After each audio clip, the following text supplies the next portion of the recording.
Paz inverencial, hermanos.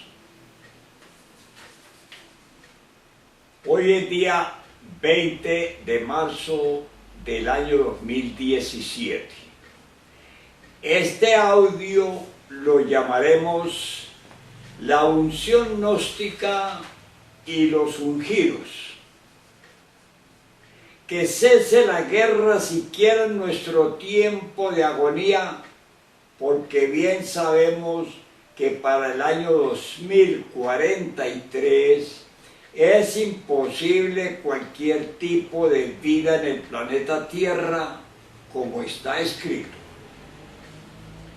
Dedicamos este trabajo de audio sobre la maravillosa doctrina gnóstica cristiana universal de nuestro avatara, Maestro Samael Aumeor, el Cristo Rojo de Acuario, en su cátedra integrada de los tres factores de la revolución de la conciencia, con la maravillosa obra Síntesis de las tres montañas, de su discípulo de la ley y el orden, Maestro Ravolú. Igualmente, un cristificado juez del tribunal del karma cósmico, reencarnado en ella, y en pleno cumplimiento de su ministerio. Para el neófito como para el entendido, aquí sobran las palabras, los debates y aún la letra muerta de las obras mismas, como en las sagradas escrituras de todos los tiempos, pues se reúne en este audio el sumum de la sabiduría de todos los mártires que el cristianismo vivo han sido, y se consolida así la parábola bíblica de nuestro Señor el Cristo cuando dice: yo soy el camino y la verdad y la vida. Jorge Vélez Restrepo. Los tres factores de la revolución de la conciencia. La revolución de la conciencia tiene tres factores que ustedes saben muy bien: nacer, morir y sacrificarse por la humanidad. Nacer es un problema completamente sexual. Morir, también entra en función el sexo ahí. Y sacrificio por la humanidad es amor. Claro está que el sacrificio se cumple a través del trabajo esotérico en beneficio de todo el mundo. Empecemos por el primer factor: nacer. Pues, ciertamente, el hombre es un ser no logrado todavía. Todas las criaturas nacen completas, menos el ser humano. Un perro nace siendo perro, y como perro está completo. Un águila nace siendo águila, dispone de grandes alas y una vista maravillosa que le permite cazar hasta las sierpes más lejanas. Nace completa. Pero el pobre animal intelectual, equivocadamente llamado hombre, nace incompleto. Sucede que nace sin los vehículos que debería tener. Nace sin un cuerpo astral, nace sin un cuerpo mental, nace sin un cuerpo causal. Entonces, ¿qué es lo que nace? Nace un cuerpo físico, un cuerpo planetario con un asiento vital, y nada más. ¿Qué hay más allá de eso? El ego, y este es de naturaleza animal. ¿Posee una conciencia el pobre animal intelectual? Sí, sí la tiene, pero embotellada entre el ego. Eso es todo. Una conciencia dormida, una conciencia, dijéramos, una conciencia condicionada por su propio embotellamiento. Así que, concretando, nace incompleto. El germen que penetra, dijéramos, en una matriz para su conveniente desarrollo, por el hecho de haber nacido, no significa, en modo alguno, que ya haya terminado sus procesos completos de desarrollo. El germen que se gestó en un vientre materno y que nació, que vino al mundo, es un germen incompleto en todo sentido. Porque, lo uno, no posee los cuerpos existenciales superiores del ser. Lo otro, pues, no ha terminado ni siquiera de desarrollarse el mismo cuerpo físico. El desarrollo total del cuerpo físico se procesa a través de las edades de los 7, 14 y hasta los 21 años.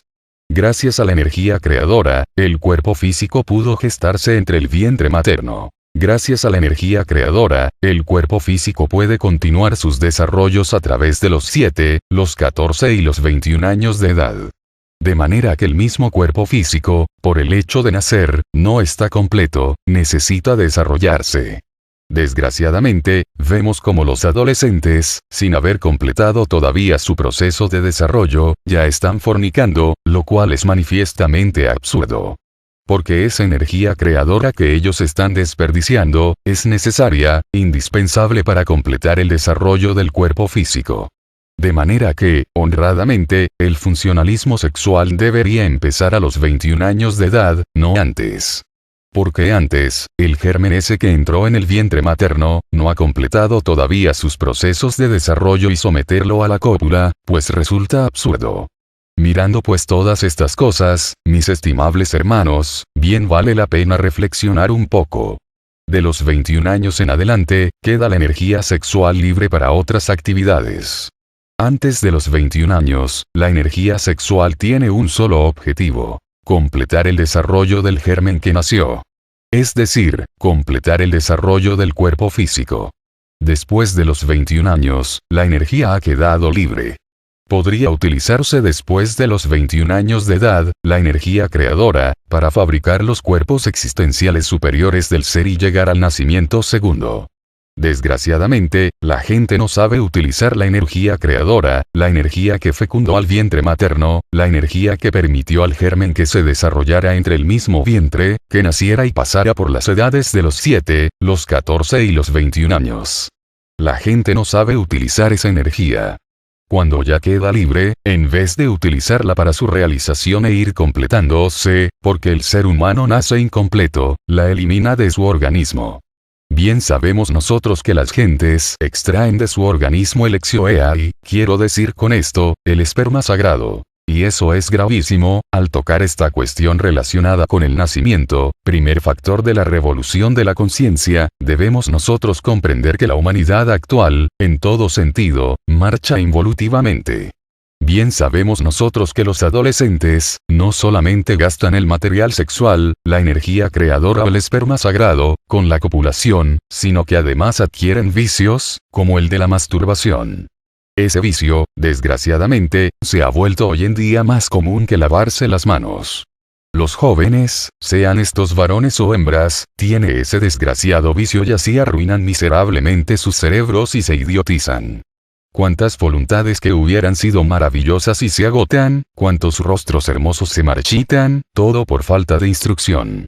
Porque, realmente, tanto varones como hembras no reciben en las escuelas, en los colegios, la debida instrucción sobre la cuestión sexual. Y claro, el impulso sexual les hace sentir la necesidad de hacer uso del sexo, pero como no tienen una orientación, por lo común los jóvenes apelan a hablar con sus amiguitos, las jóvenes con sus amiguitas, y por ahí se inicia el vicio repugnante de la masturbación.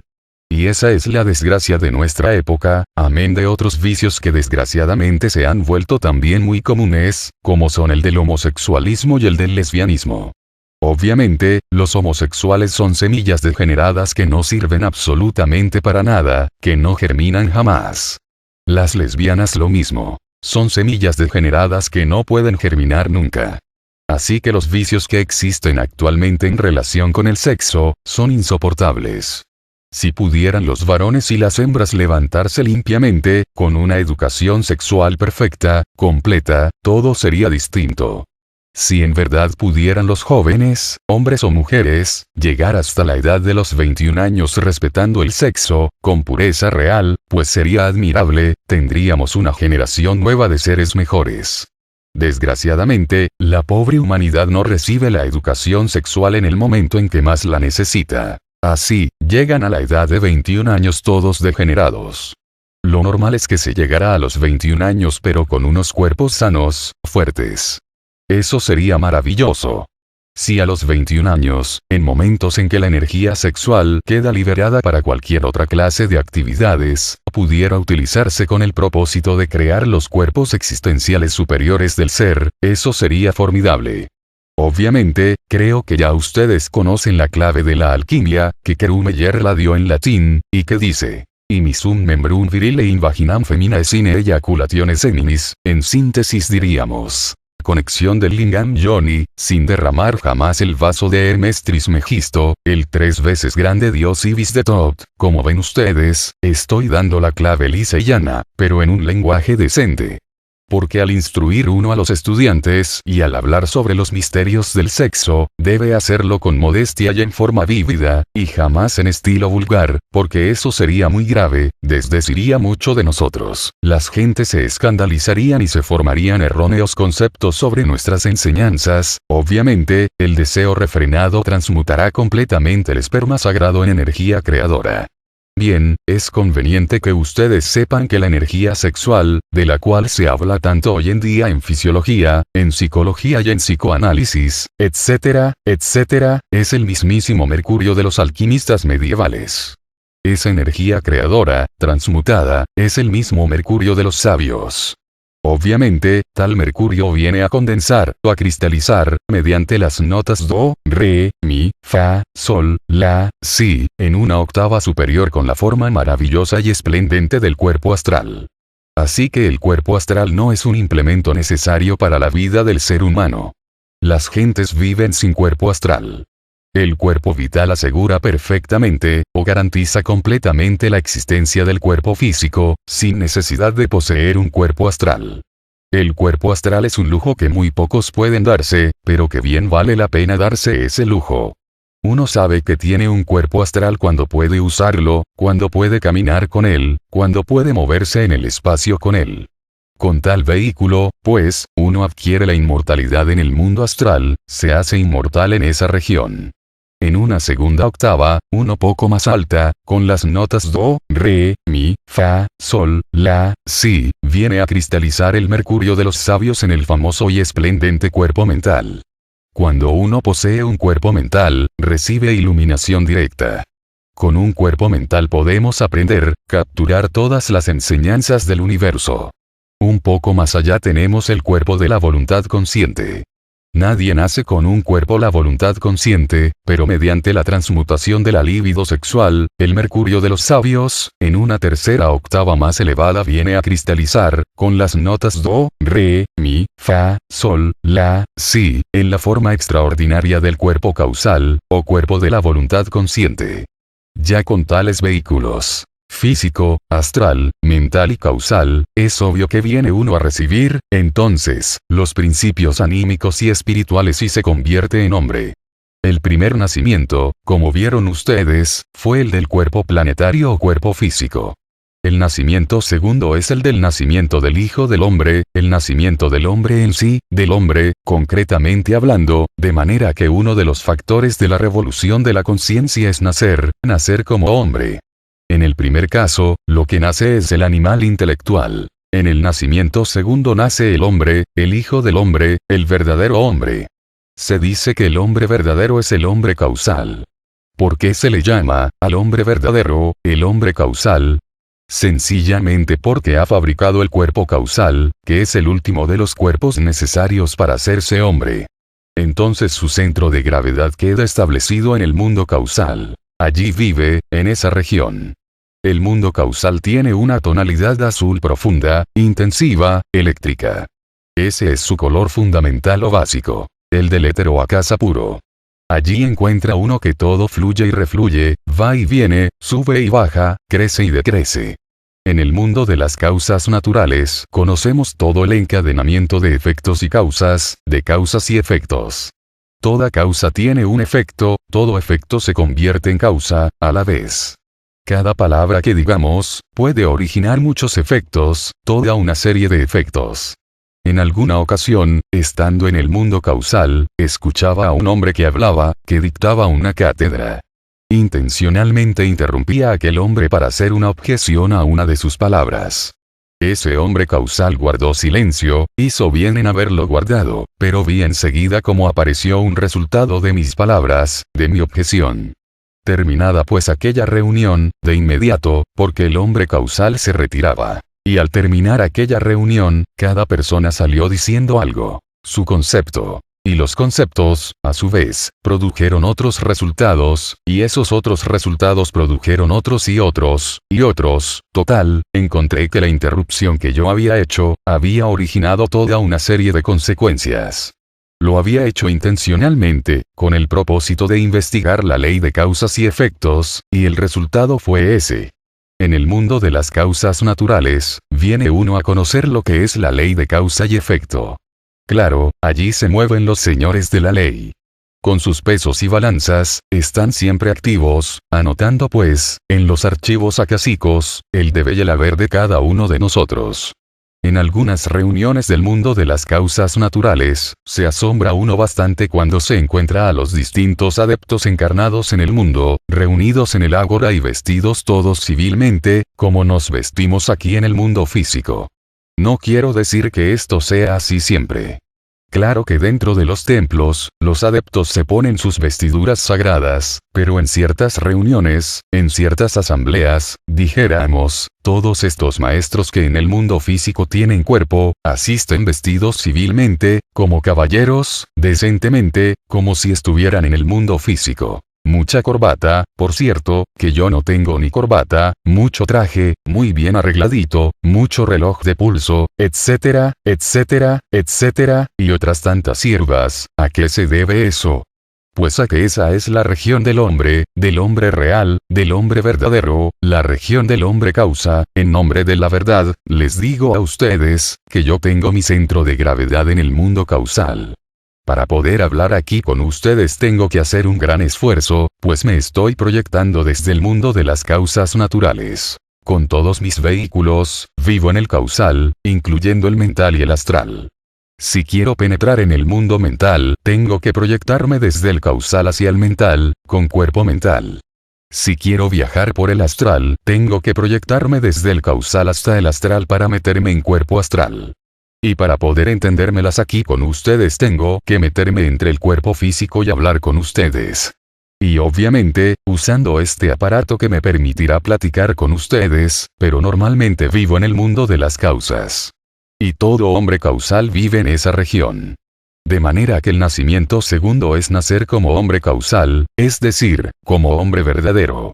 Y ese es el primer factor de la revolución de la conciencia. Nacer, segundo factor. Morir. Si el germen no muere, la planta no nace. Es necesario morir. Es decir, el ego animal debe dejar de existir en nosotros, en nuestra psiquis, si es que queremos gozar de la auténtica iluminación. Normalmente los hermanos gnósticos, los aspirantes, nuestros afiliados, sufren mucho por falta de iluminación.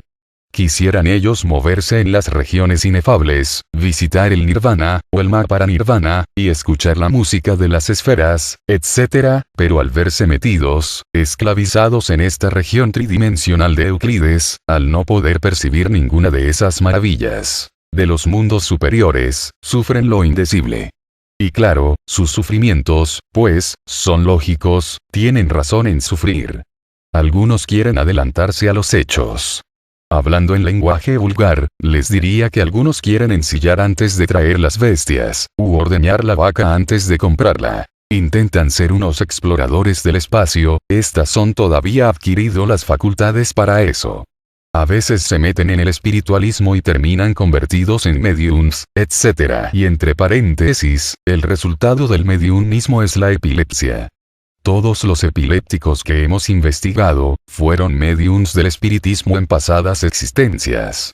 De manera que no es nada agradable volverse epiléptico. Eso es muy difícil, muy duro. Y bien, continuando hacia adelante, les diré a ustedes que la iluminación no es posible si no se desintegra el ego. Normalmente la conciencia, o digo, anormalmente, porque a eso no le llamaría yo normalmente, está embotellada entre el mí mismo, entre el yo de la psicología experimental.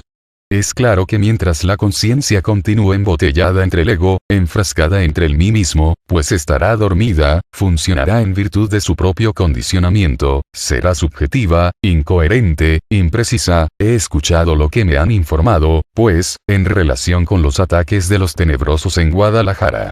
Pero les he respondido que todo eso se debe al subjetivismo, al ego, que algunos hermanos resulten posesos por los demonios, que las brujas de la medianoche, montadas en sus escobas, vengan a atormentar a los buenos hermanitos, que los ataquen incesantemente. Las palabras de muerte y muchas otras incoherencias, que me huelen más bien a la secta esta de los haitianos, ¿cómo se llaman estas gentes? Estudiante. Vudú. Maestro. Vudú, ahora me acuerdo. Naturalmente, resulta nefasto eso en el fondo, ¿no? Pero no sucedería ninguna de esas cuestiones tan incoherentes, tan imprecisas, tan vagas, de brujas, de vampiros, de 50.000 cosas por el estilo, si los asistentes no tuvieran ego. La cuestión esa se debe al ego. Cuando han oído ustedes hablar que un Gautama Sakyamuni fuera atacado por las brujas del aquelarre, que lo invadieran, que tomaran posesión de él, que Gautama, de pronto y cuando se para, hiriera de muerte a otra persona diciendo: te mato, vengo a matarte. Eso no se ha visto jamás entre iniciados, no. De manera que todas esas cosas suceden entre personas que tienen el ego. No habiendo ego, no hay nada de eso. Destruyendo el ego, se acaba todo eso. Porque cuando uno destruye el ego, cuando uno pasa por la aniquilación budista, la conciencia entonces se emancipa, se libera, queda autodespierta, se vuelve objetiva, las incoherencias concluyen, no viene sino la iluminación total, absoluta, limpia, sin manchas, sin vaguedades de ningún tipo. Cuando uno tiene la mente objetivizada, la conciencia objetivizada, lo único que reina en uno es la claridad meridiana del espíritu. Se mueve uno, entonces, en el mundo de las matemáticas con perfección, en el mundo de la música con armonía, en el mundo del color con verdadera estética. Ya no padece cuestiones subjetivas, las frases dijéramos inconsistentes, morbosas, subjetivas, brillan por su ausencia. Solamente queda en nosotros el esplendor del ser, la esencia del espíritu, la aristocracia de la inteligencia, la nobleza del corazón. Se vuelve uno un adepto perfecto. Pero las cuestiones de aquelarres, amenazas de muerte, vampiros de medianoche, brujas en sus escobas y toda esa cuestión, no. Pertenecen al mundo, dijéramos, de la incoherencia, de lo subjetivo. Y esa es la base. Se necesita que nuestros hermanos, todos, lleguen a la iluminación real, que despierten de ese letargo milenario en que viven. Mas eso no sería posible si antes no pasaran por la aniquilación budista. Podría sintetizarles a ustedes toda la didáctica, dijéramos, para la aniquilación budista, en muy pocas palabras. Necesitamos vivir alertas y vigilantes, como el vigía en época de guerra. Es en el terreno de la vida práctica, en relación con nuestras amistades, en la casa, en la calle, en el trabajo, donde los defectos que nosotros llevamos escondidos afloran en forma espontánea, y si permanecemos alertas, es claro, que los descubrimos y los vemos. Defecto descubierto, debe ser enjuiciado de inmediato y sometido inmediatamente al análisis. Mediante la autorreflexión evidente del ser, podemos nosotros conocer directamente cualquier defecto. Una vez que hemos comprendido nosotros tal o cual error psicológico, indubitablemente, podemos darnos el lujo de desintegrarlo.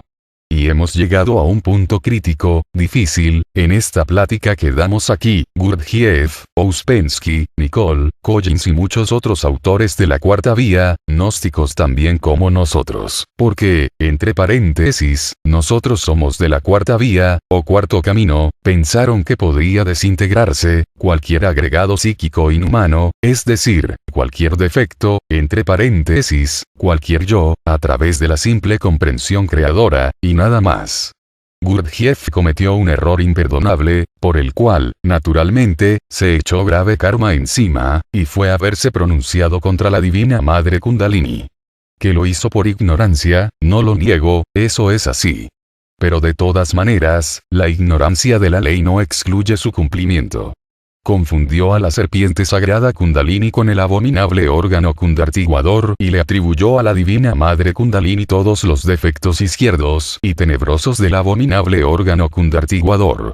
Para que ustedes me entiendan mejor, les diré que hay dos serpientes, la que sube y la que baja. La serpiente de bronce que sanaba a los israelitas en el desierto, enroscada en el lingam generador, en el Tao, y la serpiente pitón, que con sus 7 cabezas se arrastraba por el lodo de la tierra y que Apolo, irritado, hirió con sus dardos.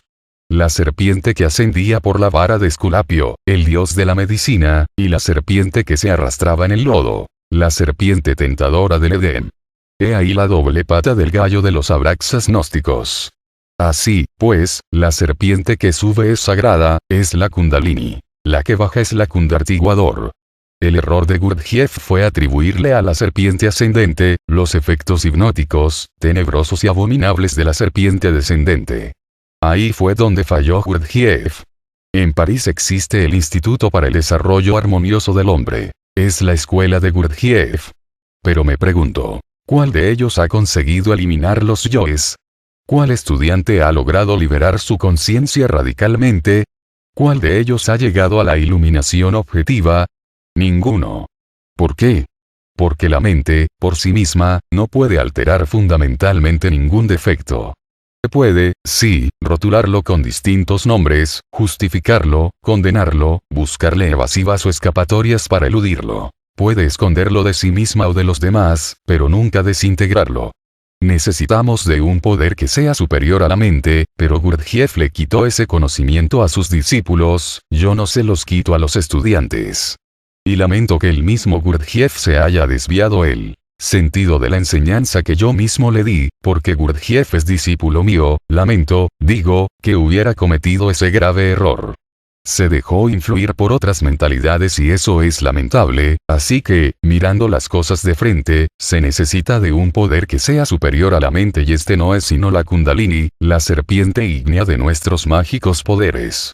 Solo ella podría pulverizar cualquier agregado psíquico inhumano, sea este de ira, o de codicia, o de lujuria, o de envidia, o de odio, etcétera, etcétera, etcétera. Hay que, naturalmente, primero descubrir el defecto que uno quiere eliminar y luego hay que trabajarlo, comprenderlo, como segundo requisito, y como tercer requisito, eliminarlo. Y se puede eliminar con el poder de la Divina Madre Cósmica, con el poder de la Divina Madre Kundalini. Pero hay que apelar a Kundalini, a Devi Kundalini Shakti.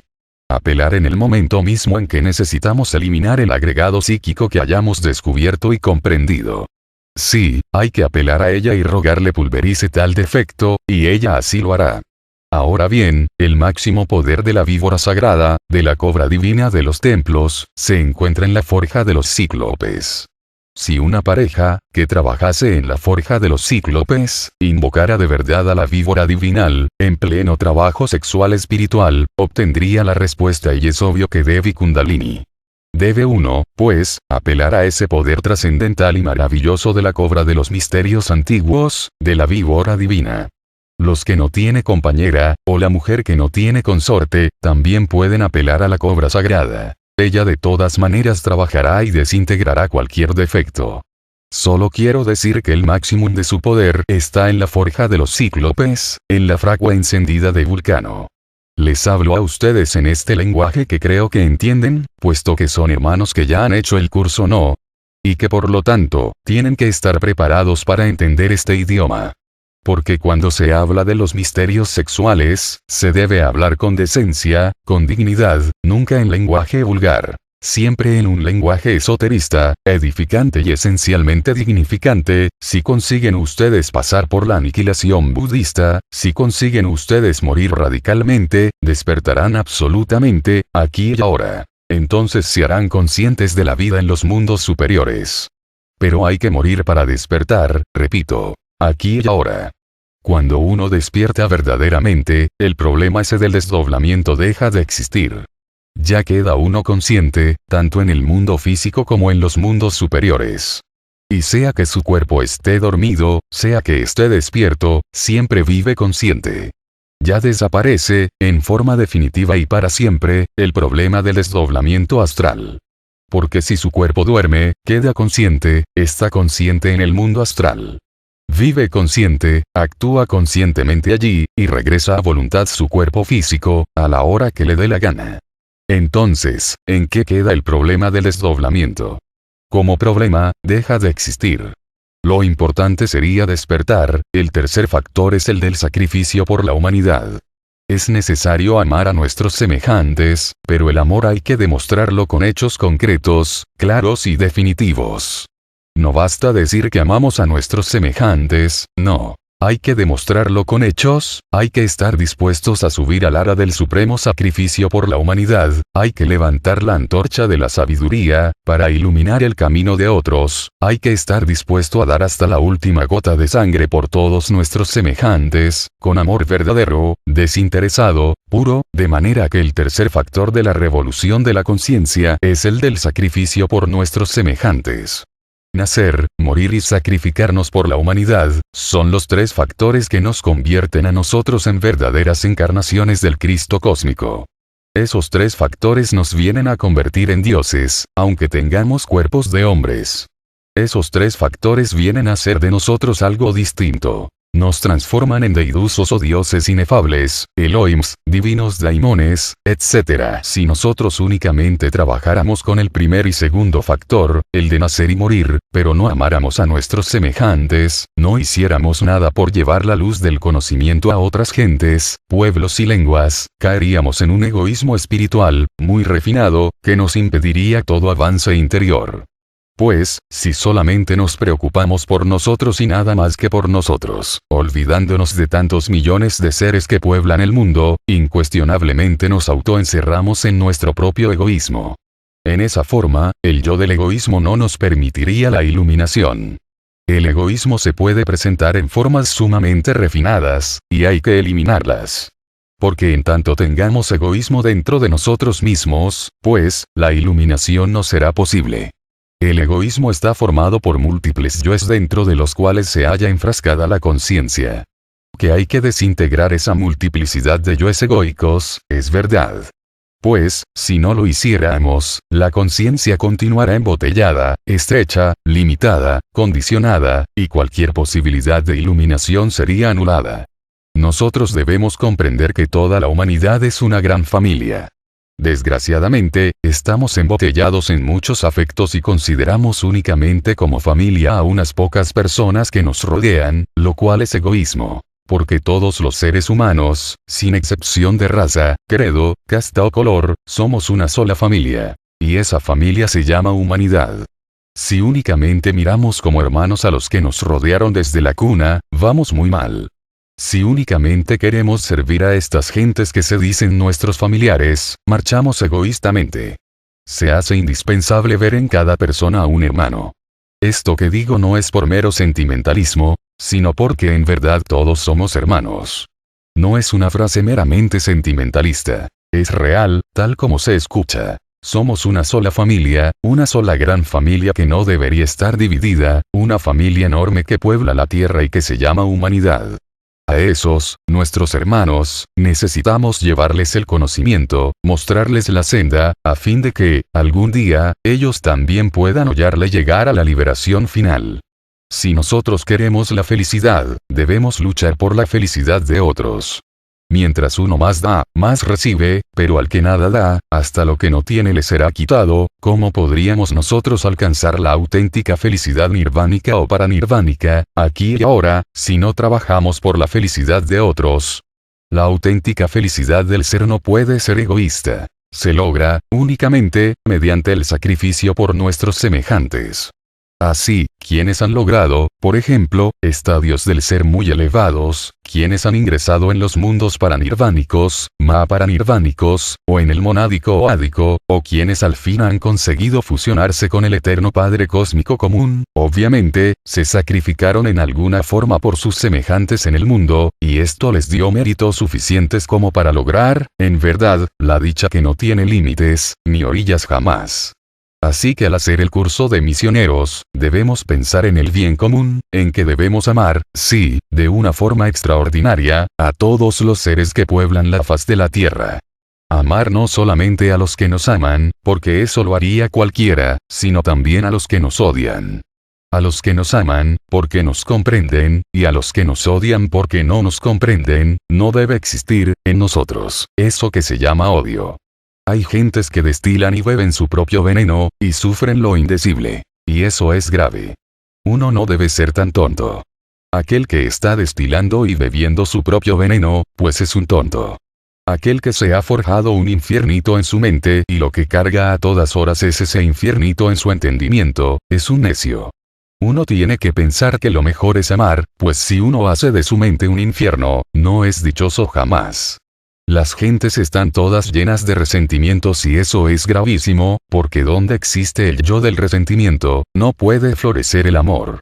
No hay quien no tenga resentimiento. Todo el mundo guarda en su corazón palabras, hechos o sucesos dolorosos, acompañados, naturalmente, de sus secuencias o corolarios, que son los ya consabidos resentimientos que a nada conducen. El resentido, no sabe amar, es revanchista, no sabe amar. El que odia, está muy cerca de la maldición. Hay que saber comprender a los demás, aprender a mirar el punto de vista ajeno, si es que queremos saber amar. Las gentes son incomprensivas, las gentes no quieren entender a otras gentes. Sencillamente porque no saben ver el punto de vista ajeno. Si uno se sitúa en el punto de vista ajeno, aprende a perdonar. Cuando uno sabe perdonar, aprende a amar. Pero si uno no es capaz de perdonar a nadie, no sabe amar. Ahora, perdonar en forma mecanicista, no sirve para nada. Uno podría perdonar, sencillamente porque aprendió en la doctrina gnóstica que se debe perdonar, pero eso es automático, no sirve. En el fondo continuaría con el mismo resentimiento, con el mismo odio y hasta con el mismo deseo revanchista sofocado o reprimido. Cuando se dice perdonar, esto implica una eliminación. Uno no puede perdonar si no elimina el yo del resentimiento, si no anula el yo del rencor, si no reduce a polvareda cósmica al yo de la revancha, aquel yo que quiere sacarse el clavo, etc. Mientras no haya eliminado tales yoes, a través de la comprensión y con el auxilio de Kundalini Shakti, no es posible que de verdad perdone. Y si da perdón, es que es automático. Y perdón automático no es perdón. Hay que sincerarnos consigo mismos, si queremos saber amar. Si uno no se sincera consigo mismo, si no es sincero consigo mismo, no puede amar jamás. Amar implica un trabajo dispendioso sobre sí mismo. ¿Cómo podría uno amar a otro si no trabaja sobre sí mismo, si no elimina de su interior los elementos de la discordia, de la revancha, del resentimiento, del odio, etc.? Cuando tales elementos infrahumanos existen en nuestra psiquis, la capacidad de amar queda anulada. Nosotros necesitamos amar, sí, a todos nuestros semejantes. Pero, repito, esto implica un trabajo. Uno no puede amar mientras existan los elementos del odio en sí mismos. Si queremos amar, debemos ser sinceros, autoexplorarnos, autoinvestigarnos para descubrir esos elementos que nos incapacitan para amar. Hay mucho amor fingido en las distintas escuelas de tipo pseudo-esotérico y pseudo-ocultista. Eso no sirve. Nosotros los gnósticos no debemos aceptar amor fingido. Debemos ser exigentes consigo mismos. ¿Vamos a amar a nuestros semejantes o no los vamos a amar? Seamos sinceros. No se trata de que nos dejemos llevar de sentimentalismos sublimes. Podríamos creer que sí amamos, cuando en verdad no estamos amando. El amor es algo muy sublime. Les voy a poner a ustedes un ejemplo, o algunos ejemplos sobre amor. El fundador de Nueva York era un hombre muy inteligente. Tenía, pues, una esposa, y muy digna. Cuando fundó a Nueva York, pues, aquello parecía una paradoja. Allí no había sino vegetación, árboles, montañas, etcétera, etcétera. Él concibió la idea de una gran ciudad, al contemplar aquella región. Pero era la época dorada, la época en que la gente tenía la sed de oro en los Estados Unidos, aunque siempre la ha tenido, pero en aquella época era muy manifiesta la codicia por el oro físico, las minas de oro, etc. Y él, yéndose por el mundo, cometió un error que lo considero muy grave: abandonar a su esposa en plena montaña. No la abandonó por ninguna otra mujer, no, sino por el oro, por ir a buscar las minas. Al fin supo de ella. Alguien le dijo que ella ya había muerto. Él no se preocupó mucho por eso, porque él no tenía sino ansias, sed insaciable de oro. Más tarde, con el tiempo, encontró a una mujer y se casó con ella, con otra mujer. Metió ferrocarril, estableció bancos. Cuando ya era un gran hombre, hablando ante un auditorio, de pronto descubre, entre las gentes que habían allí, aquella que él había abandonado. Aquel hombre ya no podía ni hablar, trató de trabarse, quedó confundido, porque pensaba que estaba muerta.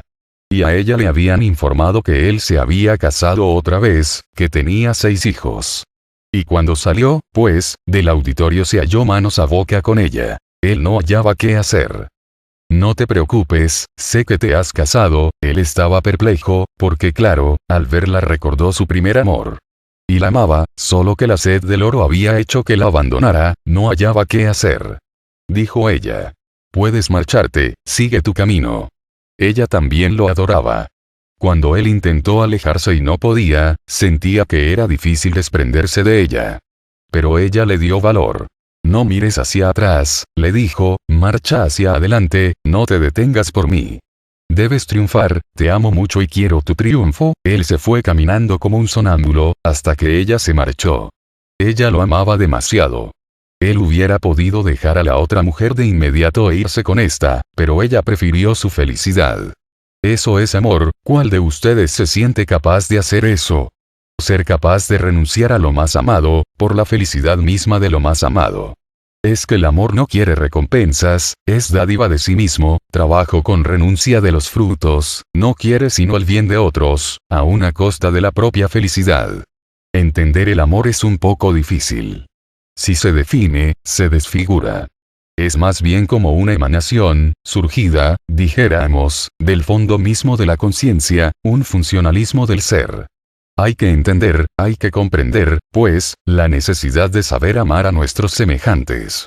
Porque mediante el amor podemos transformarnos, y amando, repartir bendiciones. Llevar la enseñanza a todos los pueblos de la tierra, encaminar a otros con el máximo de la paciencia. Saber perdonar los defectos ajenos.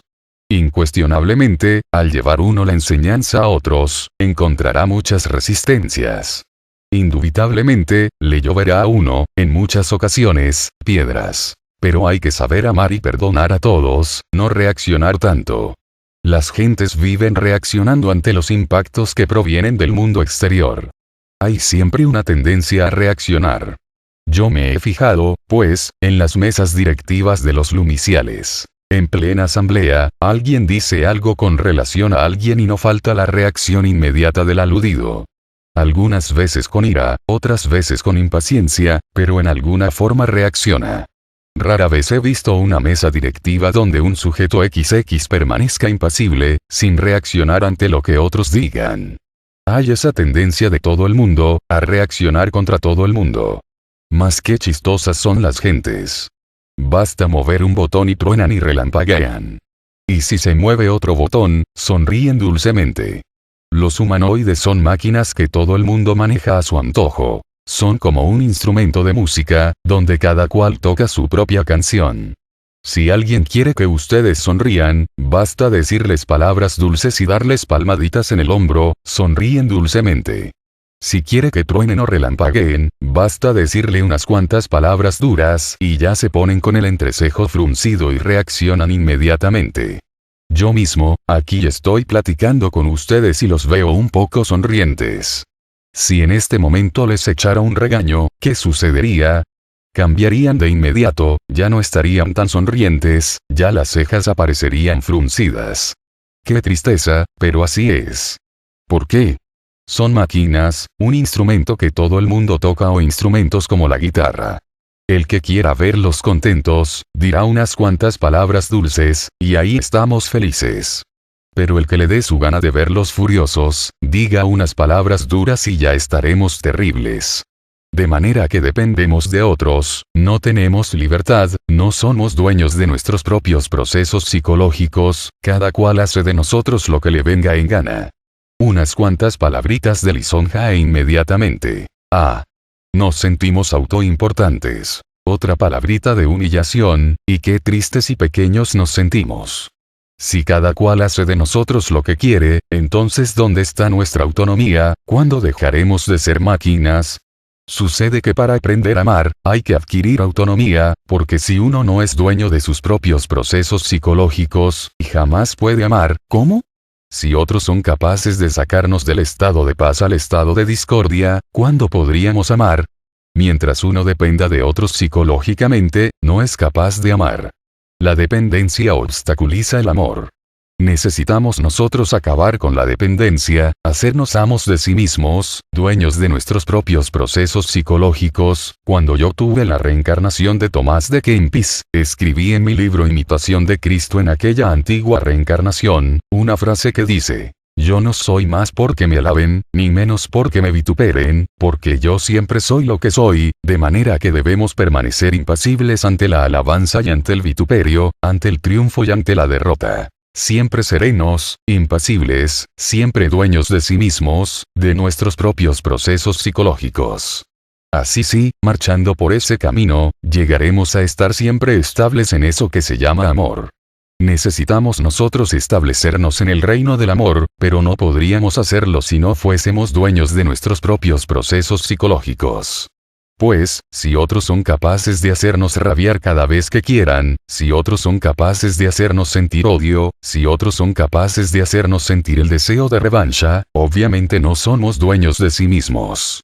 En esas condiciones, jamás podríamos nosotros estar establecidos en el reino del amor. Estaríamos en el reino del odio, en el de la discordia, en el del egoísmo, en el de la violencia, pero jamás en el reino de eso que se llama amor. Debemos permanecer estables en el reino del amor. Tenemos que hacernos dueños de nuestros propios procesos psicológicos.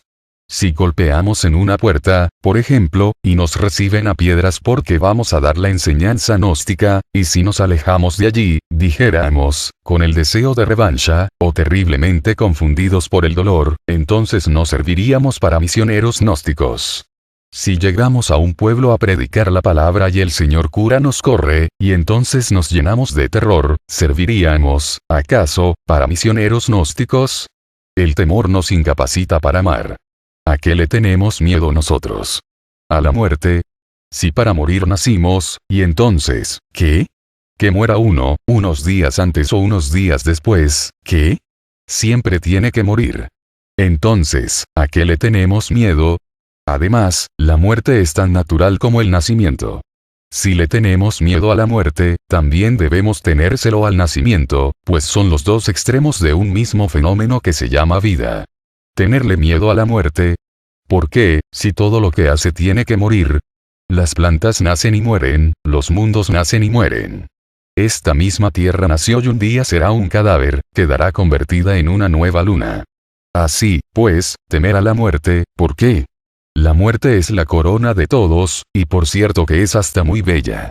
Uno no debe mirar a la muerte jamás con horror. Hay que mirarla como es, ver un cadáver en un féretro, en la mitad de una sala, no es haber comprendido el misterio de la muerte. El misterio de la muerte es muy sagrado. Y jamás se podría comprender el origen de la vida, el misterio de la vida, si antes no se ha comprendido a fondo, el misterio de la muerte.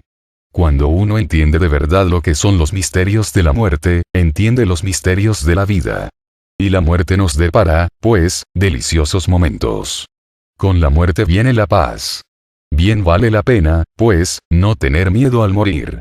Y si alguien muriera en el cumplimiento de su deber, trabajando por la humanidad, ese alguien sería premiado con creces en los mundos superiores. Dar uno la vida por sus semejantes, es algo sublime. Eso fue lo que hizo el divino Rabí de Galilea, es lo que han hecho todos los santos, los mártires. San Esteban, apedreado por enseñar la palabra. Pedro, crucificado con la cabeza hacia abajo y las piernas hacia arriba, para indicar el trabajo en la forja de los cíclopes. Esos son ellos, verdaderos mártires. Esos son los que descollan, esos son los que surgen más tarde, entre el Mahamantara, como dioses. Así pues, temer es absurdo. Lo más que podría sucedernos a nosotros es que nos llevaran al paredón de fusilamiento, ¿y qué? Después de todo, ¿qué? Morirse uno, unos días antes o unos días después, es algo que no tiene la menor importancia. Vale la pena que pensemos en todas estas cosas, por temor, los hombres se arman para matar a otros. Por temor, las guerras entre las naciones, pues cada nación teme que otra la invada y se arma, y viene el desastre. Por temor existen los ladrones, que le tienen miedo a la vida. Por temor existen las prostitutas, que le tienen miedo al hambre. Por temor, un hombre mata a otro. El temor, pues, es la raíz de muchas maldiciones sobre la tierra. Uno tiene que acabar con el yo del temor. En el umbral del templo debemos dejar el temor. Mas, desgraciadamente, hay distintas clases de temores, el que tiene miedo jamás podría afrontar la prueba del guardián de la inmensa región. ¿Cómo podría afrontarla si teme? El que tiene miedo, al verse fuera del cuerpo físico, resulta chillando, que parece que ya se murió, que dejó a su mamá y a su papi, que a sus hermanitos, que al abuelo. que, en fin, ¿ahora qué hago? Pueden estar ustedes seguros que nosotros somos solos, cada uno de nosotros, y que la única familia que tenemos se llama humanidad. Uno, después de muerto, tiene que llegar a la conclusión de que el apellido que llevó, la buena reputación de papá y de mamá, el cariño de sus hermanitos, de sus amigos, todo eso queda atrás. Se encuentra con que uno no es más que otra criatura de la naturaleza, y eso es todo. Sin nombres ni apellidos terrenales, terriblemente solo, porque papá y mamá, y los hermanitos, fueron tan solo la fascinación de un día. Nada de eso tenemos, somos espantosamente solos. A la larga, lo único que tenemos que buscar adentro es al Padre que está en secreto y a nuestra Madre eterna y siempre divina, Kundalini, y al Cristo Señor. Y familia. Todos los millones de seres humanos. No digo solamente los de la Tierra, sino los de todos los mundos del espacio somos una gran familia. Y esa es la realidad. Y es una realidad desencarnada la que les estoy diciendo, pero es la realidad. Descarnada porque ustedes quieren mucho a sus familiares, ¿verdad? Ahora, si yo no tuviera familia dirían, bueno, como usted no la tiene, pues, ¿qué le importa? No, yo la tengo también, y me doy cuenta que es vano todo eso. No quiero decirles que yo no quiera a mis familiares. Sí los quiero, como ustedes los quieren, solo que yo ya experimenté, directamente, la realidad de lo que es la familia, y llegué al convencimiento de que la familia es toda la humanidad. No guardo resentimientos contra mi familia. No vayan a creer ustedes que estoy hablando con algún resentimiento, no. Cuando digo que experimenté la realidad de lo que es la familia, quiero referirme, en forma trascendental, a la enseñanza. Fuera del cuerpo físico, se me enseñaron los misterios de la vida y de la muerte. En alguna ocasión, se me hizo sentir la muerte por anticipado. Se me hizo salir del cuerpo físico. Ya fuera de la forma se me hizo adelantar en el tiempo para verme muerto. ¿Qué vi? Un cadáver. ¿Qué había en ese ataúd? Un cuerpo. ¿Cuál? El mío. ¿Quiénes estaban ante ese ataúd, en la sala llena de flores y coronas de difuntos? Los familiares. Entre mis familiares, estaba ahí mi madre terrenal. Me acerqué a ella, besé su mano y dije, gracias por el cuerpo que me diste. Mucho me sirvió ese cuerpo, resultó maravilloso, gracias. Me acerqué a todos los otros familiares, despidiéndome de ellos. Abandoné aquella morada y me sumergí entre el seno de la naturaleza, convencido de que estaba desencarnado, que había naturaleza, valles, montañas profundas, océanos, nubes, aire, sol. ¿Y mis familiares, qué? Eso había quedado en el pasado, ya no tenía familiares. Los nombres y apellidos, mi linaje, mi pueblo, mi lengua, ¿en qué habían quedado? Cosas del pasado. Ahora estaba sumergido entre una naturaleza salvaje, absolutamente solo. Y entonces mi querida familia, ¿qué? Solamente pude exclamar, ya no tengo familia. Y los seres que me rodearon, eso fue en el pasado. Ahora estoy solo, espantosamente solo. Soy tan solo una criatura de la naturaleza, una naturaleza salvaje. Lo que hay son unos valles, unas montañas, una tierra húmeda por la lluvia. ¿Y mi casa? ¿Cuál casa? Ya no tienes casa.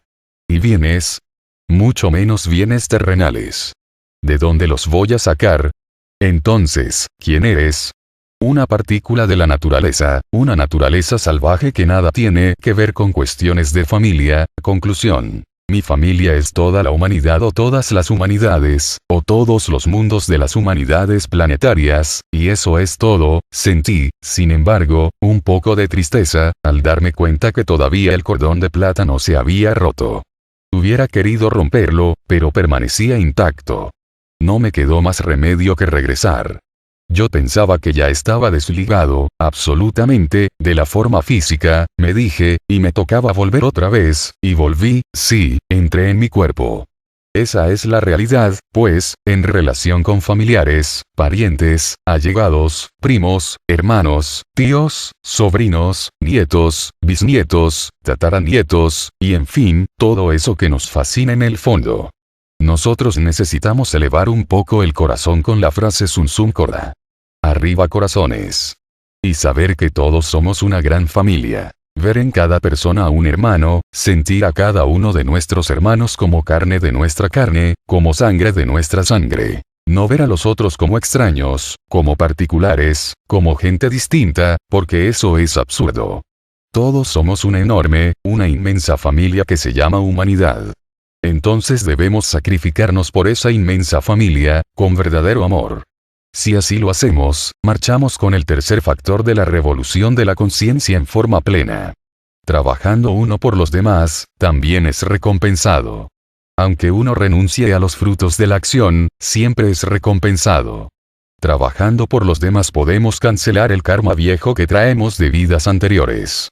He conocido a muchas personas enfermas que viven autoencerradas en sí mismas, quejándose siempre de sus dolores.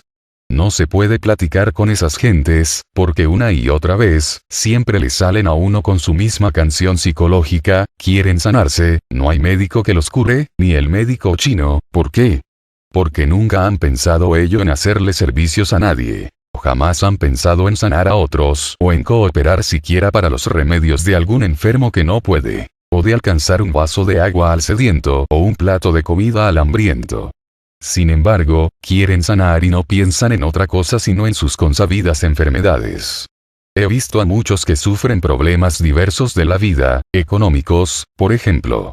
Aquellos que tienen problemas económicos, incuestionablemente causaron daño económico a muchas gentes, en el pasado, y ahora cosechan lo mismo que sembraron, toman de su propio chocolate.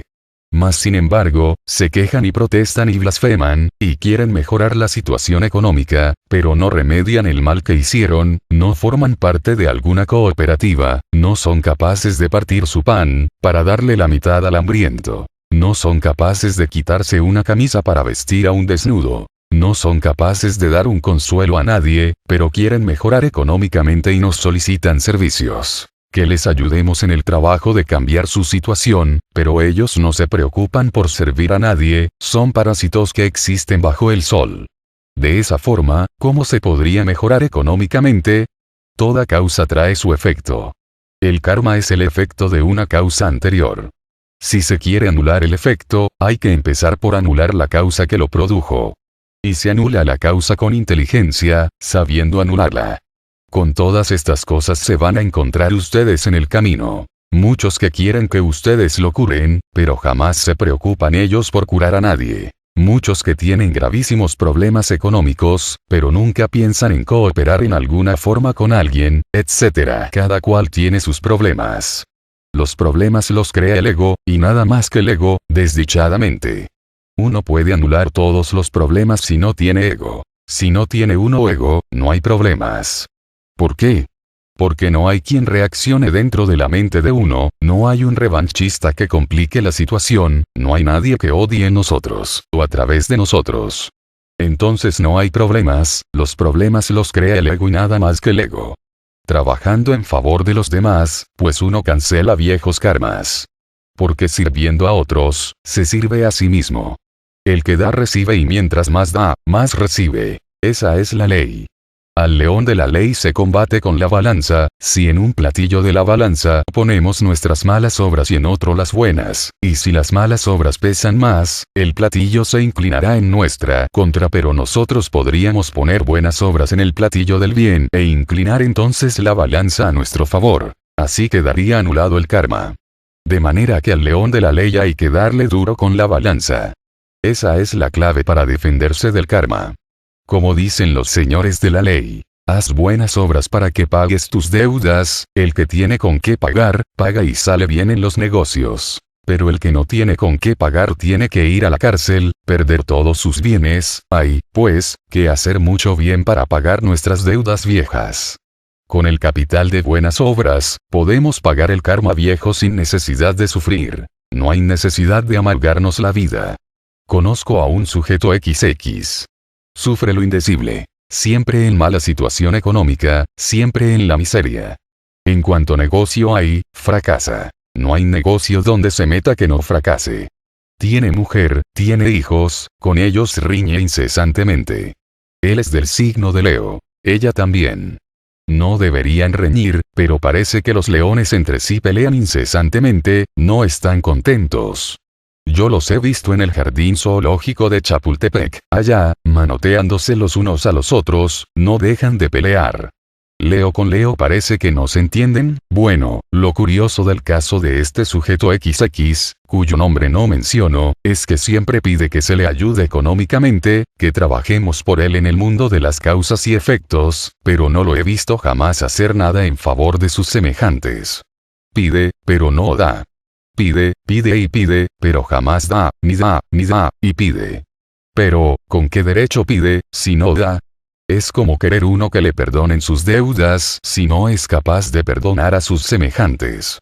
Uno dice en la oración del Padre Nuestro: perdona nuestras deudas, así como nosotros perdonamos a nuestros deudores. Si uno no perdona a sus deudores, a sus enemigos, ¿con qué derecho pide uno al Padre que lo perdone?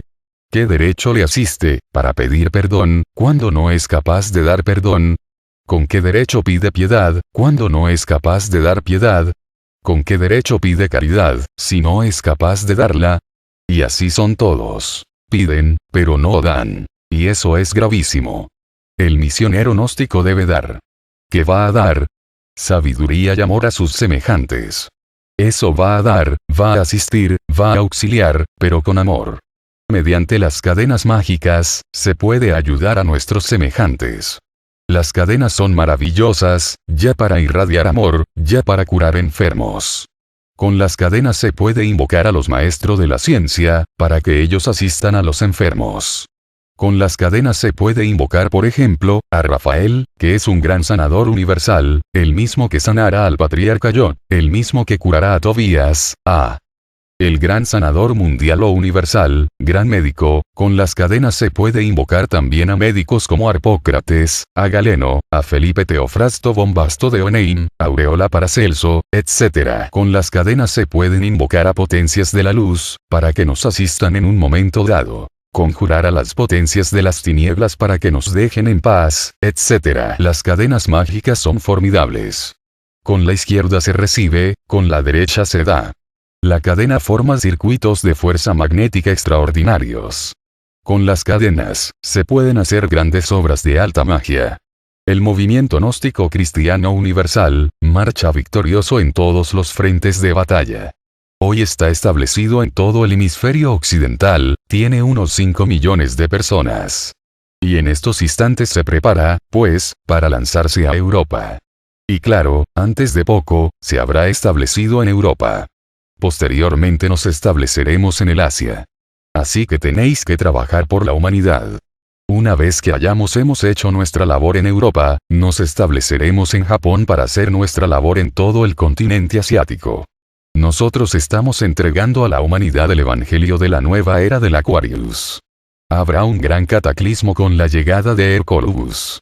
Ese es un mundo gigante, 6 veces más grande que Júpiter, miles de veces más grande que la Tierra, pertenece al sistema solar Tilar. Todo el sistema se viene acercando hacia nuestro sistema solar de Ors y claro, este mundo, aquel Hercólogos, tiene una órbita enorme, inmensa. Cada vez que se ha acercado a la Tierra ha producido una catástrofe. Cuando se acercó a la Tierra en épocas del continente Mu, se produjeron grandes terremotos y surgieron muchos volcanes, y al fin se hundió la Lemuria entre el fondo del Pacífico, a través de 10.000 años. Cuando se acercó a la Atlántida, la hundió entre el océano que lleva su nombre, el Océano Atlántico. Se hundió Atlántida con todos sus millones de habitantes. Ahora viene otra vez Hercólogos, y puedo asegurarles que va a producir una revolución total de los ejes de la Tierra. Cuando ya esté demasiado cerca, alará con su fuerza de atracción el fuego líquido del interior del mundo y brotarán por donde quiera volcanes en erupciones acompañados de terribles terremotos. Y acuérdense ustedes de lo que dijeron nuestros antepasados de Anáhuac, eso es algo que para nosotros, los mexicanos, tiene un gran valor. Los hijos del quinto sol perecerán por terribles terremotos. Acaba de haber un gran terremoto en Europa, que dio como resultado unos 7.000 y pico de muertos, sepultados. Al Distrito Federal, aquí en México, le aguarda otro gran terremoto, que destruirá el Distrito Federal. Ese terremoto afectará también todo el norte de nuestro país, México. Los mexicanos debemos estar preparados para ese gran terremoto. Así pues, sucederán grandes acontecimientos en el futuro. Cuando llegue Hercolobus, por donde quiera el fuego brotará. Los volcanes aparecerán, los terremotos acabarán con todo lo que existe actualmente. Será ese el día del gran incendio universal, predicado por Pedro en su epístola a los romanos, cuando dijo: y los elementos ardiendo serán deshechos, y la tierra y todas las obras que en ella hay serán quemadas. Posteriormente, lo último que hará Hercolobus, en su acercamiento supremo, será producir la revolución de los ejes de la tierra. Los océanos cambiarán de lecho. Se desplazarán los mares, y las tierras actuales quedarán bajo el fondo de las aguas. No quedará nada, nada de esta perversa civilización de víboras, todo será destruido. Es claro, que habrá un pequeño grupo que será salvado de las aguas, como siempre lo ha habido. Nosotros estamos trabajando con el objeto de organizar ese pequeño grupo, y los misioneros gnósticos tienen el deber de trabajar. Ese grupo será el ejército de salvación mundial. Ese grupo será seleccionado en su momento y en su hora. Antes del cataclismo final, los hermanos del Tíbet, entre los cuales estoy yo, mi insignificante persona, trabajaremos, dijéramos, en equipo, para sacar de entre esta horrible civilización de víboras a los que hayan trabajado sobre sí mismos, a los que hayan alcanzado, pues, la dignidad que corresponde. A esos nos los llevaremos a un lugar secreto en el Pacífico, a un lugar donde no sucederá nada. Y en eso estamos de acuerdo los hermanos de algunas agrupaciones secretas de los Himalayas y yo. Y esos que serán llevados a esa isla se convertirán en el núcleo de la futura humanidad que surgirá más tarde. Por aquellos días, digo, después del gran cataclismo, la tierra quedará envuelta en fuego y vapor de agua, y los pocos que formarán aquel núcleo vivirán, pues, entre la niebla. Podrán ser considerados como hijos de la niebla, como los nivelungos de los tiempos antiguos. Cuando resplandezca un doble arco iris en las nubes, ya habrán tierras nuevas emergidas del fondo del océano. Y en esas tierras nuevas vivirá una humanidad nueva, una humanidad inocente y pura, una humanidad perfecta. Entonces vendrá la edad de oro, anunciada por Virgilio, el poeta de Mantua, cuando dijo: ya llegó la edad de oro y una nueva progenie manda. Nosotros estamos trabajando para crear el ejército de salvación mundial. Es nuestra labor y será labor de todos los misioneros. Abriremos lumiciales por todas partes, con el propósito de ir creando ese ejército de salvación mundial. Los tiempos del fin ya empezaron y estamos en ellos. Hercolobus está a la vista de todos los observatorios del mundo. En la sede patriarcal de México tenemos un mapa cósmico, sobre el gran acontecimiento que se avecina. ¿De dónde salió ese mapa? Salió de una hemeroteca. ¿Quién lo trazó? Los astrónomos. Eso es un mapa oficial que se conoce en todos los observatorios del planeta Tierra. Si los señores astrónomos no lo han publicado, ¿a qué se debe? A la censura. Les está prohibido de llevar a los pueblos, pues, al estado, dijéramos, de desesperación psicológica. Ellos están prohibidos por la ley pero no lo ignoran, lo saben, y los mapas los tienen en su poder. Así que lo que yo estoy hablando es algo completamente oficial, que ya se conoce. Ahora comprenderán ustedes por qué motivo nos preocupamos tanto, en estos instantes, por llevar la enseñanza. Es claro, que necesitamos, pues, cooperar con el Sol. El Sol va a acabar con esta raza y va a plantear sobre el mapa del mundo una nueva. Y nosotros necesitamos cooperar con el Sol. Esta raza ya dio sus frutos. Lo que tenía que dar, ya lo dio. Estamos en la hora final. El reloj del destino está parado. El viejo Saturno, en forma de esqueleto, con su guadaña en la mano está junto al reloj, y de un momento a otro la catástrofe. Y esa es la cruda realidad de los hechos, mis estimables hermanos, y por ahora doy por concluida esta plática con ustedes. Bueno, hermanos, paz inverencial. Transcripción de la obra Síntesis de las Tres Montañas. V.M. Ravolú. Introducción. Querido lector, he escrito esta obra sintetizando todo el camino, lo que tiene que hacer cada estudiante para llegar a la liberación. Espero que esta no sea una de las tantas que se han escrito sobre el mismo tema, para aprenderse de memoria. Esto es para practicarlo. Esto no permite discusiones ni discursos sino práctica. Quiero con esta obra mostrarles el camino más corto, más rápido, para llegar a la liberación. Por eso me he dado el trabajo de investigar muy a fondo, por medio de la práctica, para dejarles como herencia esta obra, que es el camino real que cada estudiante debe seguir. Ya hemos oído muchas teorías, muchos discursos. Vamos a ver, ¿qué hay de todo eso? Nada. Ha quedado nada más el vacío que van dejando aquellos elementos. De modo, pues, que con esta obra quiero que se llegue al camino iniciático. Esto es para la gente humilde, la gente que anhele liberarse de las leyes mecánicas que tanto nos han perjudicado. Que hemos llegado a convertirnos en unos órganos de la naturaleza y hemos olvidado verdaderamente a qué venimos y para dónde debemos seguir. Hay que dejar el orgullo y meterse con paciencia a practicar la guía que doy en este libro, para que lo experimenten y puedan ustedes mismos dar testimonio más adelante a otros que pregunten. Uno no debe jamás aprender para uno solo, sino pensar siempre en la humanidad, primeramente. Cuando se piensa en la humanidad en general, así va creciendo la chispa del amor, se va fortaleciendo dentro de uno y el ascenso es más efectivo.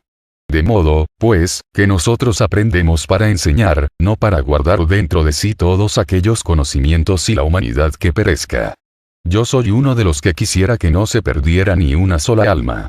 Por eso me sacrifico y lucho, para que entiendan verdaderamente qué es lo que tiene que hacer cada estudiante, para que no pierdan su tiempo con teorías vagas, incoherentes, que no queda nada en la conciencia de la persona porque no saben ni de qué está hablando.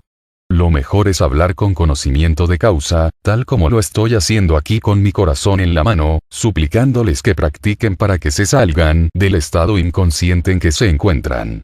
Cabe decir que la sabiduría se expresa a través de uno, cuando está preparado. Impreparado, ¿cómo puede manifestarse la sabiduría? Hemos escuchado muchos sabiondos callejeros que se dan poses de maestros, de jerarquías y están llenos de orgullo, de codicia, de lujuria, de todos los defectos que se ven palpables expresarse a través de ellos. Cuando uno aparenta sabiduría o humildad es cuando más lejos está de ella, porque la humildad y la sabiduría nacen cuando está bien preparado, sin necesidad de comentarios y apariencias. Les pido por favor a los que lean esta obra, perdonadme los errores que en ella encuentren porque no soy escritor, no soy intelectual. Simplemente estoy describiendo lo que conozco, con mis términos sencillos y prácticos. El camino de la liberación. Fraternalmente, Joaquín Amortegui Balbuena.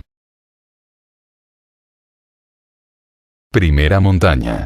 Mucho se ha hablado del camino iniciático. Ahora me permito explicar más detalladamente el camino hacia la liberación. Tenemos que empezar a elaborar nuestras propias energías. Sabemos que el ser humano es una máquina que tiene 7 centros, 2 superiores y 5 inferiores.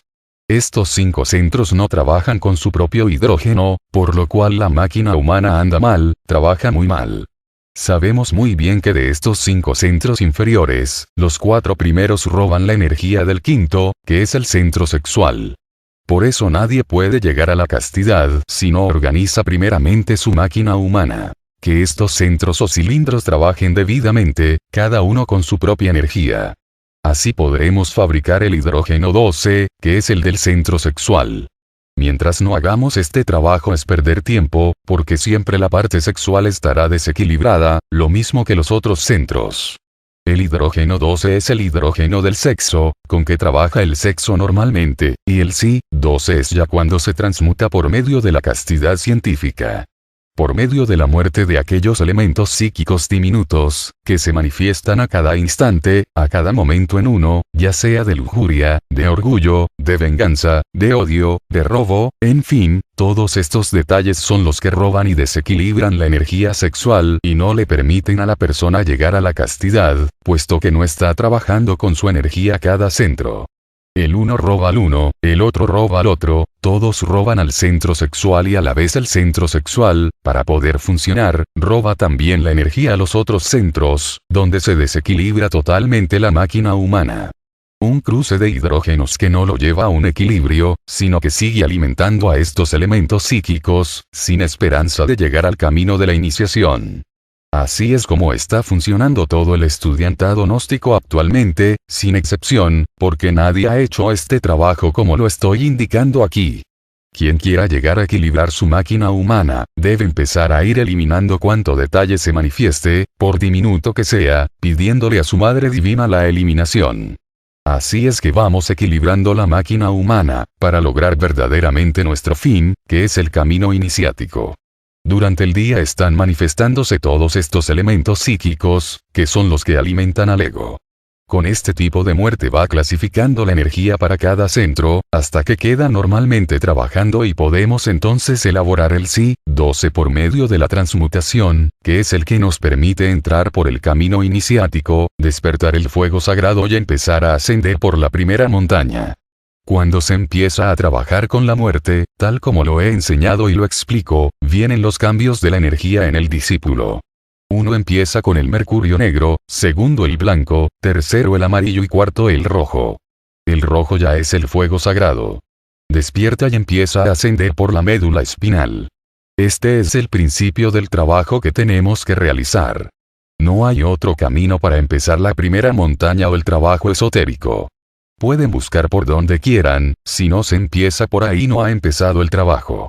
Aquí mueren las teorías y los hechos son los que sacan adelante al discípulo. De modo, pues, que aquí son hechos y no palabras. Los discursos son muy bonitos pero con los discursos nadie sale de donde está. Con paciencia se consigue todo lo que uno quiera y es lógico que el camino es difícil pero no imposible. El B.M. Samael habló de todo esto, nos enseñó, luchó, pero nadie ha querido llegar a la práctica, a obedecer lo que el maestro Samael nos indicó en todas sus obras, sino que lo convirtieron en puras teorías, discusiones, que aquel sabe más que el otro y así sucesivamente. Se convirtieron en un poco de loros, hablando de lo que no conocen. Las pruebas para entrar a la iniciación. Entre las pruebas a que es sometido el discípulo, está primeramente la prueba del guardián, donde tiene que enfrentarse ante su propia bestia, que ha creado a través de los siglos. Segundo, las 4 pruebas: fuego, aire, agua y tierra. En su debido orden, es sometido el aspirante. Advierto que la prueba del guardián a que hago mención, se la tiran a uno por primera vez. Si no la pasa, por segunda, por tercera y en la cuarta ya se va el aspirante, si no la ha pasado. Las pruebas de los 4 elementos se las repiten al estudiante muchísimas veces. No importa que las haya pasado, siempre se las viven tirando porque con estas pruebas da la nota, como marcha aquí en el físico. Pero bien, eso no es todo. Después de esas 4 o 5 pruebas, sigue la serie de pruebas que se le vienen a uno encima, probándole el orgullo, la vanidad, la lujuria, el odio, etc. En fin, toda una serie de pruebas, pero este es un proceso largo, no es de 1 o 2 días y que si ya le tiraron una prueba, no se la vuelven a tirar. No señor, se la vuelven a tirar. Esta es una disciplina continua que tiene que darse el estudiante diariamente, para poder salir bien en esas pruebas, que por lo regular son pequeñísimas, que son más difíciles para pasar. El sentimentalismo, el apego a los bienes materiales, a la familia, etc. En esto tiene que pulirse, haber comprendido muy a fondo para poder salir bien en lo interno. De lo contrario pierde todo y ahí se puede estancar hasta nueva orden, hasta que corrija. El ascenso por la primera montaña. Cuando trabaja uno con el hidrógeno Psi-12, despertó su fuego sagrado, empezó a ascender la primera montaña, ya es aceptado como discípulo. Recuerde, querido lector, que la primera montaña son las iniciaciones del fuego, donde de acuerdo con el trabajo psicológico que vaya haciendo el discípulo, va ascendiendo el fuego sagrado con más rapidez. De modo, pues, que esto tiene que llevar equilibrio entre la muerte y el nacimiento, si es que quiere verdaderamente avanzar por el camino, porque esta energía, el fuego sagrado, asciende es de acuerdo con los méritos del corazón. Un egoísta demora muchísimo tiempo, el triple de veces para ascender el fuego, puesto que es una persona que no quiere sino todo para ella y no enseñar a los demás. O sea, que no le importa la humanidad y es lo principal que debe tener un iniciado. Tener en cuenta que, si él quiere salvarse, debe bregar a salvar a los demás para que no fracasen. Eso se llama amor. En la primera vértebra que se gana recibe la espada. Una espadita pequeña, cacha blanca, que de una vez tiene que ponérsela en el cinto porque la lojía negra se le viene encima, a bregarle a quitar esa vértebra que se ganó y con esa espada tiene que defender su trabajo, porque le ha costado.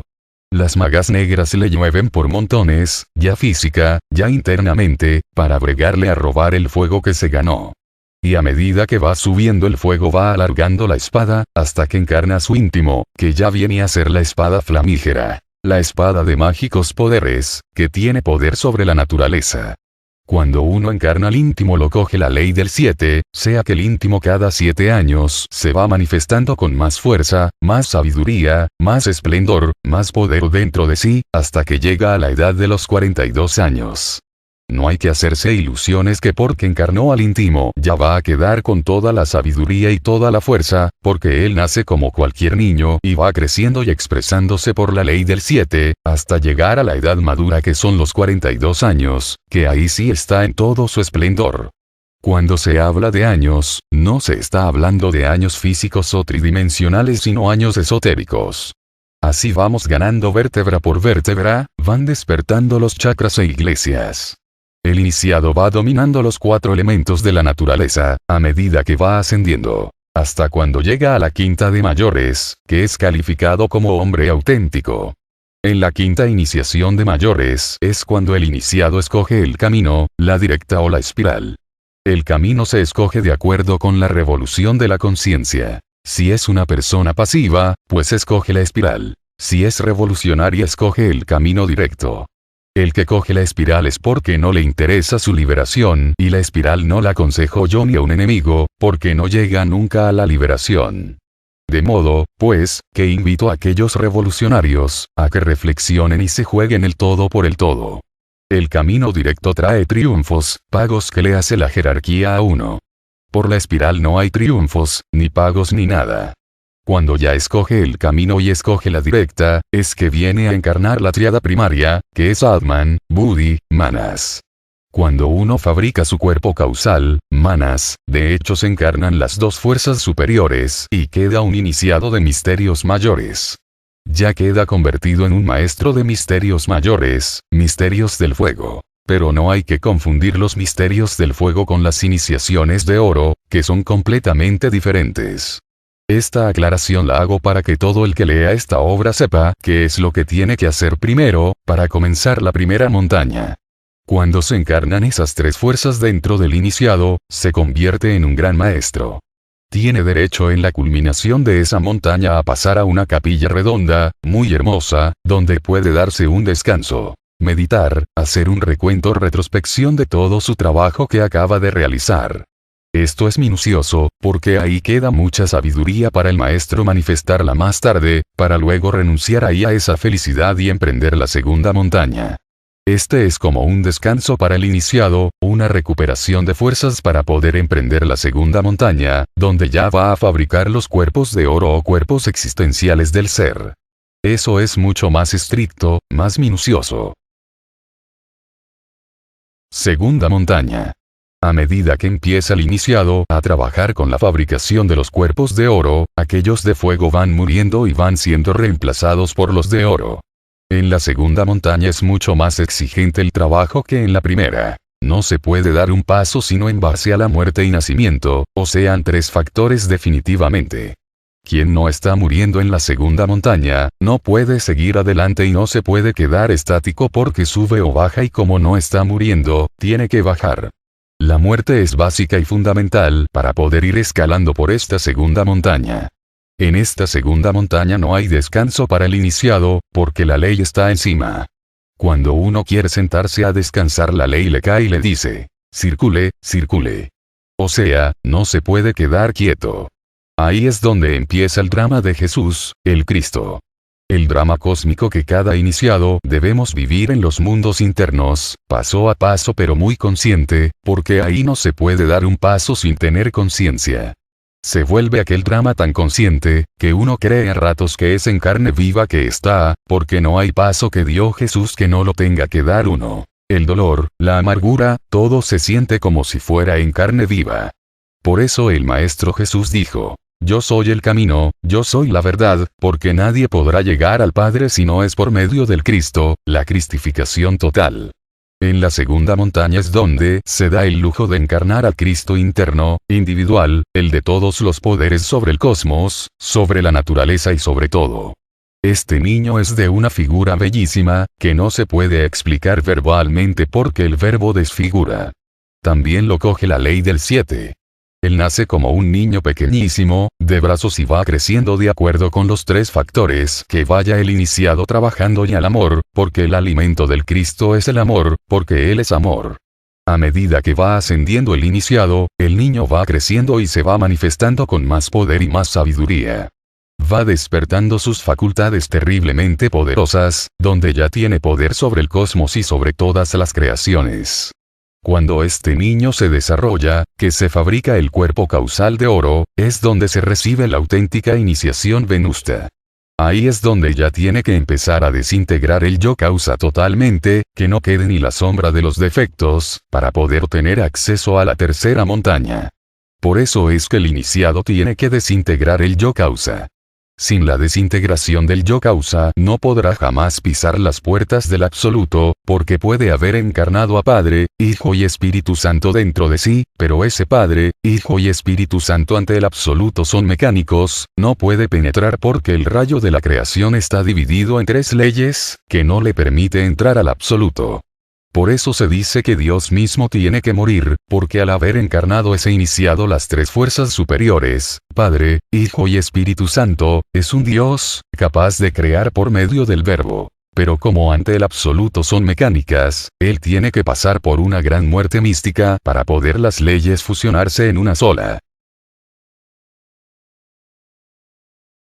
Tercera montaña. Como les decía, la tercera montaña es la muerte mística de 2 leyes, para fusionarse en una. Estas se llaman las iniciaciones de luz. Este ya es un iniciado de luz, porque ha muerto el yo causa en su totalidad. Porque ha tenido el iniciado que eliminar el yo causa, el 100%. Entonces se convierte en el hijo muy amado del Padre, un hijo de la luz. Aquel que llega a esta etapa de la cristificación total, se convierte en un hijo de la luz y del amor, porque es una fuerza universal y cósmica, consciente a todo instante y a todo momento, sin perder la individualidad. Estos son los hijos de la luz, aquellos que llegan a cristificarse totalmente, que no queda mancha ni por dentro ni por fuera, ni las sombras siquiera del ego. Ahí es cuando puede regresar al seno del Padre, lleno de felicidad absoluta y con plena libertad, porque es una libertad auténtica. Se llega a la inmortalidad, donde puede conservar sus vehículos sin estar sujetos a leyes ni a tiempo. Por eso Jesús tiene su cuerpo físico, todos sus cuerpos existenciales del ser, fuera del tiempo. No tiene nada que ver el tiempo con esos vehículos, porque siempre estarán jóvenes y como Él los quiera volver, porque tiene el poder de la ubicuidad. Por eso el símbolo del gran sepulcro y la gran cruz, con su corona llena de piedras preciosas, vivas, que es la culminación total de la tercera montaña. El símbolo del sepulcro es el símbolo de cuando mueren las 2 fuerzas para nacer como unidad. Entonces, el símbolo del sepulcro o del ataúd es por la muerte que tiene que pasar el iniciado, para luego crucificarse como un Cristo y ponerse la gran corona, que simboliza la corona de Rey de Reyes. A las 2 leyes se las absorbe una y queda unido a la gran ley, conectado al absoluto directamente por la gran ley. Ese es el símbolo de los aztecas, el águila tragándose la serpiente, para llegar a la unidad, a la liberación total. El absoluto no se puede describir porque es de donde depende la creación, todo lo existente. Está fuera de leyes porque es la gran ley. De modo pues, que todo sale y vuelve al absoluto. Las mónadas salen inconscientes y al realizar el trabajo que hago mención en esta obra, tienen que regresar con el 100% de conciencia al absoluto, a formar parte de la gran conciencia y a gozar de esa felicidad absoluta. Para tener derecho a quedarse en el absoluto definitivamente, el iniciado tiene que haber dejado a un discípulo en el camino ya trabajando, para poder darse el lujo de desaparecer. Mientras no deje un discípulo, un iniciado que haya escogido el camino directo y esté haciendo su revolución de la conciencia con los 3 factores, no puede entrar al absoluto a quedarse definitivamente sino tiene que entrar y salir. Por eso el maestro Samael se dio el lujo de desaparecer de esta humanidad, porque me dejaba a mí. Si no hubiera sido así el maestro estuviera aquí con nosotros físicamente, trabajando y luchando. No doy más detalles en esta obra, porque el discípulo tiene que por sí mismo descubrir los triunfos, los pagos y todos los premios que la jerarquía le va dando por sus grandes sacrificios. Conclusión final. Esta será la última obra que se escribe a los hermanos de la senda, porque ya no se van a escribir más. El maestro Samael agotó su vida llamándonos, mostrándonos el camino y perdió su tiempo, puesto que hasta ahora no ha habido uno que empiece verdaderamente un camino real. Digo que esta es la última obra, porque este es un llamado que hago a todo el estudiantado gnóstico para que dejen de teorizar, de discursos al aire y se metan a trabajar, porque el tiempo es demasiado corto para seguir en lo que se ha estado, sin hacer nada. El tiempo del fin se acerca a pasos gigantes. La primera señal está cumpliéndose, que es cuando la luna se parta en dos pedazos, y ya entró en acción esto. Ya la luna se está partiendo. Es el primer aviso. Cuando la luna se parta en dos pedazos el fin ha llegado y ya empezó. De modo pues, que no hay tiempo que perder en discursos, en monerías, en bobadas que no lo llevan a uno a ninguna parte.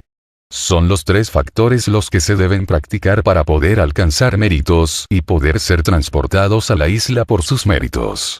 La segunda señal, ya para el fin, es cuando aparezca el quinto ángel del Apocalipsis, que hará llover fuego a la tierra. Muchos se reirán y pensarán que yo estoy asustando. No soy un metemiedos. Estoy hablando conscientemente lo que conozco. No estoy hablando de teorías vagas, sin fundamento. Habla mi conciencia. Cuando salga el quinto ángel con su espada, haciendo llover fuego a la tierra, estará con él la gran águila, lista para el ataque. Bajo sus garras destrozará todo aquello maligno que encuentre por delante. Nadie escapará.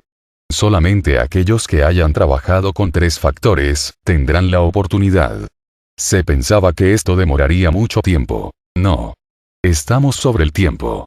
De modo pues, que este es un llamado que hago a todo el estudiantado, para que dejen de pelearse unos con otros y se pongan a trabajar seriamente, como lo hace un verdadero gnóstico.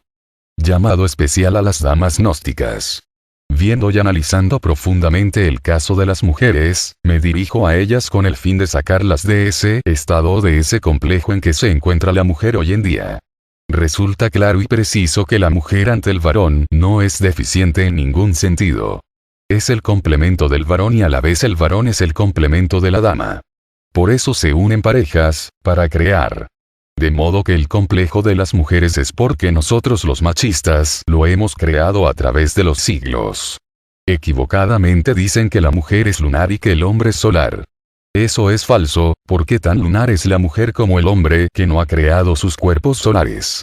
Tanto derecho tiene el varón como la dama a su liberación y tienen las mismas posibilidades. La mujer con su cuerpo femenino puede llegar a la liberación, a convertirse en una gran jerarquía. Eso es falso de que tiene que desencarnar para venir con cuerpo de varón, para poderse liberar. Eso es falso. Conozco muchas jerarquías que se han levantado con su cuerpo femenino y hoy son grandes jerarquías, que ayudan y trabajan en bien de la humanidad. Este es un llamado que le hago a las damas para que despierten de ese complejo y se pongan las pilas, a trabajar con tres factores. Una dama que crea sus cuerpos solares es un gran maestro ante la logia blanca. No importa el cuerpo que tenga. Deja de ser lunar y pasa a ser solar. Lo mismo que el varón que no ha creado sus cuerpos solares, es lunar, pertenece a la parte femenina porque no ha creado sus cuerpos solares. Esta aclaración la hago por el bien de toda la hermandad gnóstica, tanto hombre como mujeres, para quitarnos esa equivocación tan grave que hay contra la mujer. Yo le aconsejo a las damas gnósticas que trabajen con el factor morir en sus casas. Lidiando con sus hijos, con su esposo, con los problemas de la casa, puede estar trabajando definitivamente bien con el morir. El nacer, pues ya lo saben, que sí se puede trabajar. Y el sacrificio por la humanidad, que es indispensable, con solo apoyar al esposo para que salga a difundir la enseñanza. Ese sacrificio se llama sacrificio por la humanidad. Entonces, están trabajando en su casa con tres factores, sin necesidad de correr riesgo de cumplir misión. El varón debe de respetar lo que le corresponde a la dama. Cada cual tiene sus atribuciones. Lo mismo la dama, debe respetar las atribuciones del varón, no tomarse la casa por asalto y querer mandar en lo que no debe mandar. O sea, que esto se llama equilibrio. Ponerse de acuerdo las parejas para cada uno respetar su límite y así guardar el equilibrio, y entonces el trabajo se hace mucho más fácil para los dos. Todo en la vida necesita equilibrio. Así no se convierten los hogares en infiernos. Así es que se viene a disfrutar del matrimonio. De lo contrario, con ese desequilibrio que andamos, el matrimonio es un infierno. Vienen las separaciones y los problemas que se agigantan cada día más. Espero que estas frases lleguen al corazón de cada dama, para que despierten y surjan, como deben surgir. Adelante. Estamos en esta gran batalla y hay que vencer. Hay que avanzar y vencer. Hasta aquí mis palabras dirigidas de todo corazón a todas las damas gnósticas que están en este camino, para que no pierdan su tiempo lamentablemente. A la batalla. A la batalla. A la batalla. Joaquín Amortegui Valbuena, VM Ravolú.